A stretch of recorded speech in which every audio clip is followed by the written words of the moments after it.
রাজা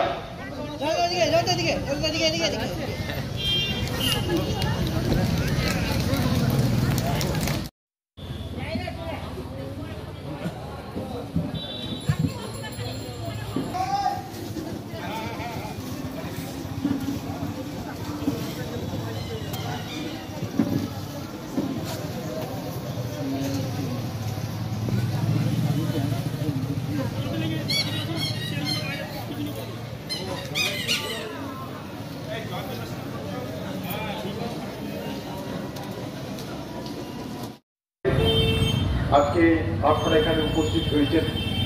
দুইজন ব্যক্তিরা আছেন, মায়েরা আছেন, বোনেরা আছেন। সর্বপ্রথম আপনাদের সকলের জন্য নতুন বছর শুভ হোক, মঙ্গলময় হোক, এই কামনা আমার।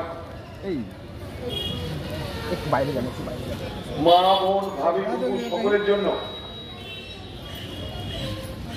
আপনাদের আগামী দিন সুখের হোক, শান্তির হোক,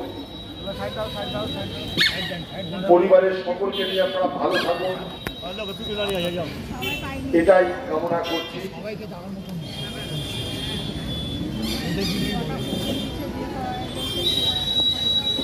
ধীরে ধীরে রোদ পার হচ্ছে। এতক্ষণ আপনারা কম্বল নেবার আগে আকাশ কম্বলে ঢাকা ছিল। আকাশের লজ্জা লেগেছে যে এই সমস্ত বয়স্ক মানুষদের কম্বল নেই, আর আমি কম্বল দিয়ে শুয়ে থাকবো, তা বেরিয়ে পড়েছি। তাতে আপনাদের লাভ হচ্ছে।